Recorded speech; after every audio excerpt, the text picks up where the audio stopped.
Oh, are we live? Right, okay. Please raise your hands if you can't hear me. Okay, let's get started. Welcome back, gentlemen, to our annual men's conference. As you know, since last year we have had to have our conference online, but the virus could never stop the boys. So without taking much of your time, allow me to introduce our first speaker of the day, Mr. Bilias the Majestic. Yes, suspicious name.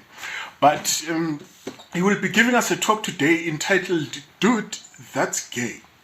And honestly, it couldn't have come a moment too soon because I've personally noticed an epidemic of rampant gay behavior among us, and I for one am sick of it.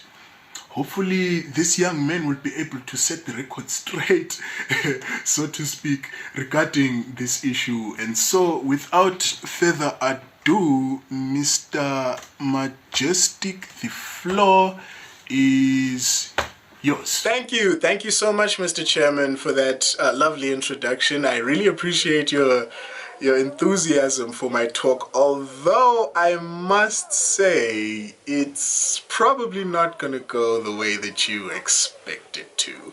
Personally, I am all for free speech, so please do take it away. Okay, yeah, let's do it. Woo, free speech. I'm all for that as well. Okay, let's go. So let's start off by telling you guys a story. I'm going to tell you a story of a boy around 16, and this boy is hanging out with his friends at school. And so one of the bored boys decides, yo, let's play a game. And this game is called Who is Who's Gay Best Friend. And so what the boys do is they go around listing who in the group they think is which girl's gay best friend. And in all this time, our boy is completely silent. And then came his turn. Oh, he's everybody's gay best friend, one of the boys said, to the raucous laughter and fervent agreement of everyone else in the group. Now, in case you can't detect the subtle tone of bitterness in my voice when I tell you this story, I was that boy. And I'm still salty, Luca. Like, honestly, you may not have been all the way wrong, but you still hurt my feelings, you bitch. Anyway, reminiscing on these fond memories got me thinking about that word, gay. How do men use it among one another, and why? And that's what we're going to be talking about in this video, which means that we're gonna have to talk about... What is that? How are you doing that? This is a Zoom. I am so sorry, Mr. Chairman, but I'm gonna have to mute you for now because this is my time, so...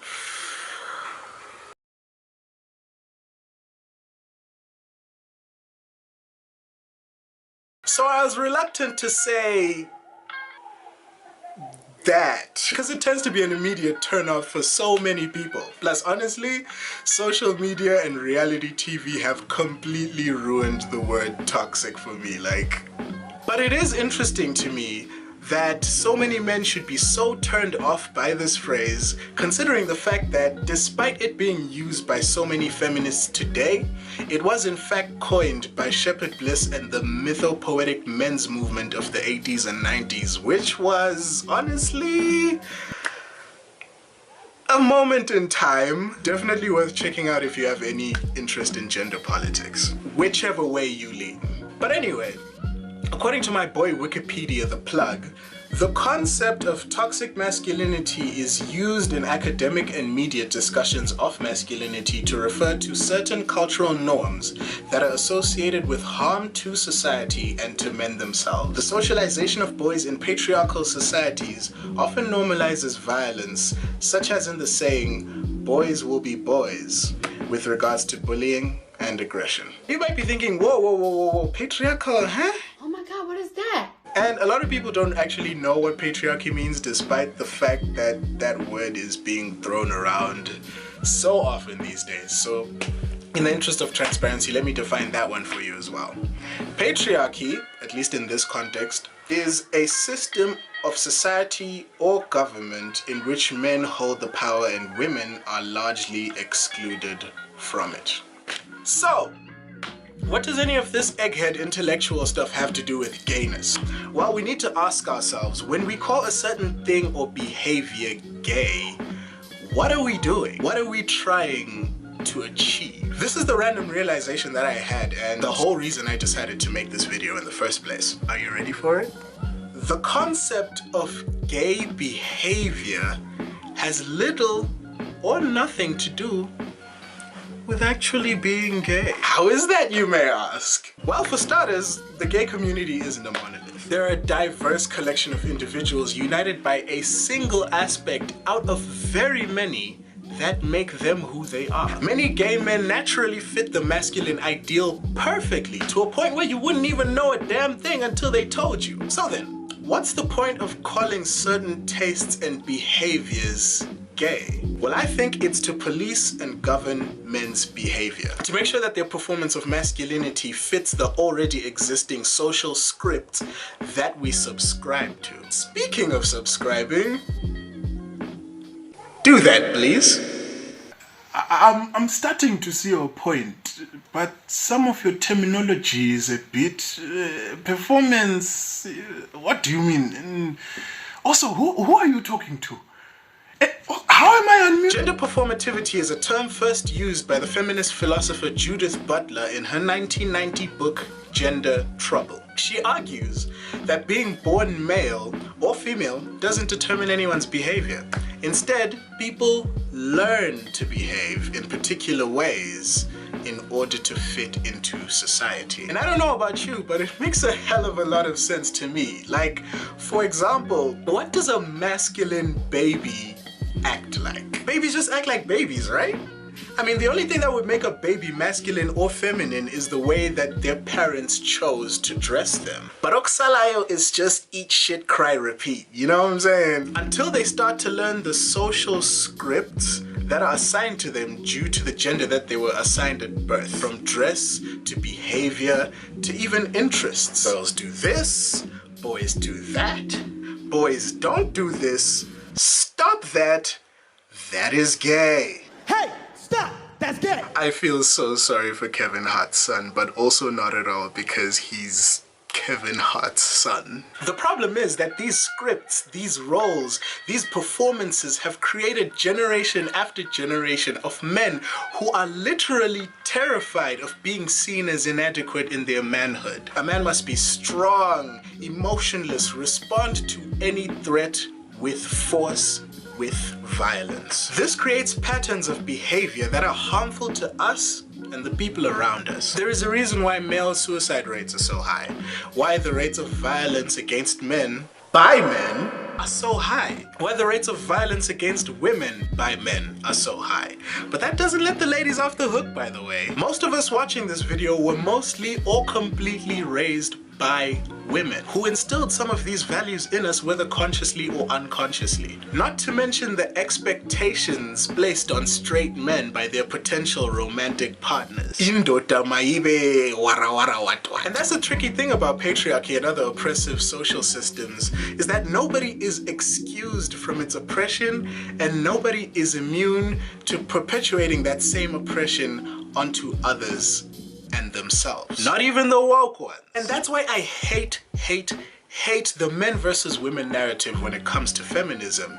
Because the reality is that it's all of us versus the patriarchy. Patriarchy harms us all, and we all perpetuate it in either conscious or unconscious ways. I mean, it harms women and femmes more, and that's very important to note, but it's not a competition, guys. Rest. We shouldn't be making enemies out of one another, for we fight not against flesh and blood, but against powers and principalities. Woo!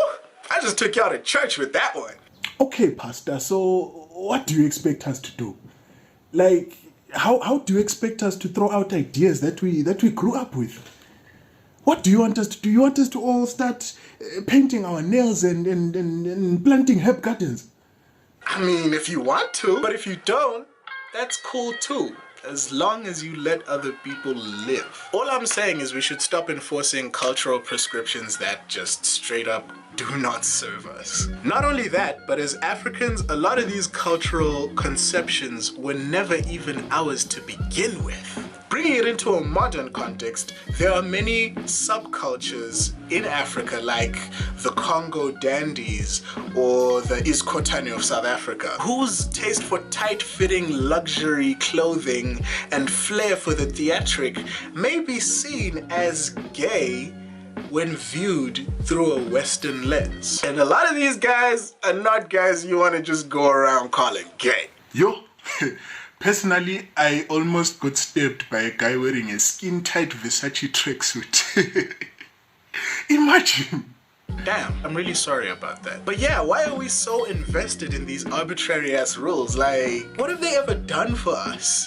Except to cause us to second guess our every instinct, to see ourselves through hypercritical eyes that are not our own, and to constantly look over our shoulders to see who's watching us doing what. I mean, there's men out there who are terrified of eating certain delicious and nutritious, well, delicious anyway, foodstuffs, all because they're afraid of how it will look. Like, if you think about it, it's absolutely ridiculous. You know, I did turn around to see that my boy was watching me eat a banana, and I almost had a panic attack. See? Exactly. We're living in a constant state of absolute anxiety over things that really don't matter. And it's so crippling and it's so sad. But are you saying that men and women should be the same? That men should be more feminine and women more masculine? I'm just saying that people should be free to be whoever they want to be. I'm saying that these roles we assign to each other are not only completely arbitrary, but while they may have served us in the past, they definitely cause us more harm than good now. We say we want to make men manly again, but I can think of nothing less manly than wanting to control the tastes, interests, and behaviors of other men. Like, except maybe letting society control your own. Yo, you've definitely got a point there. And it isn't to say that there's no room in the ideal society for the universally human traits that we code as masculine. Assertiveness, protectiveness, providing for your family, strength, resilience, all of that good stuff. I'm not here to lecture men and tell them that there's anything inherently wrong with being men. As long as we realize that these traits are traits that anybody can embody, regardless of their gender identity or sexual orientation. And as long as this masculine energy is channeled in positive and constructive ways. Not being like, this guy called my t-shirt gay, so I punched out 2 of his teeth. Nobody is right in that situation. Like, literally nobody wins. Except maybe the dentist. All I'm saying here, my brothers, my brothers, my brethren, Boputibami, is like what you like. Feel your feelings. Share your feelings with the people that you trust the most, and allow other men the space and the opportunity to do the same. And also mind your business. Like, how are you gonna get upset because you saw me eat a fruit?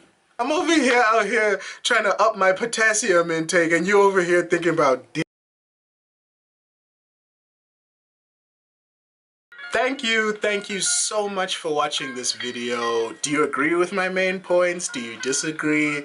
Is it some kind of nuanced mixture of both? Don't be afraid to let me know down there, because it goes down in there. Although, I'm gonna have to ask you to keep it civil down there. Any abusive comments I will see and I will delete like that. Anyway, please hit that like button if you like what you saw. And if you didn't, hit that dislike button. I'm not about to stop you. This is literally my first ever YouTube video, so I decided to go with a nice, calm, and uncontroversial topic: gender politics. I'd like to send a massive thank you to all the folks at Aranti for giving me my start, giving me the kick in the butt and the backup that I needed to get this started. And thank you for absolutely everything. I am forever in your debt. If you want to see more of me talking about pretty much whatever I want, please subscribe and hit the notification bell so you know when I upload the next video, and we can meet again here in 2 weeks, inshallah, God willing, and then the next 2 weeks, and then the next 2 weeks, and then the next 2 weeks, until I die. You can also follow me on all the socials at King Bilious and continue the conversation there. In fact, if you're watching this as it was released, then I should be hosting a Twitter space after this to actually have an afterwards discussion about the ideas that I've unpacked in this video. So if you just watched this, hurry up and hop on over there and maybe you might still catch it. Let's talk. I also make music, so check out the description or the pinned comment or whatever. Just there's gonna be a whole lot of good stuff down there. There's gonna be the links, like references, whole lot of good stuff. My new album is coming soon, so keep watch for that. Follow me on social media if you want to know when it's dropping. Subscribe to my music channel, Bilious the Majestic, which is also down there. But you can just search up my name, Billius the Majestic, no spaces. And with all that being said, it's been your fake internet friend, Bilious the Majestic. I don't know how to end a video. Bye!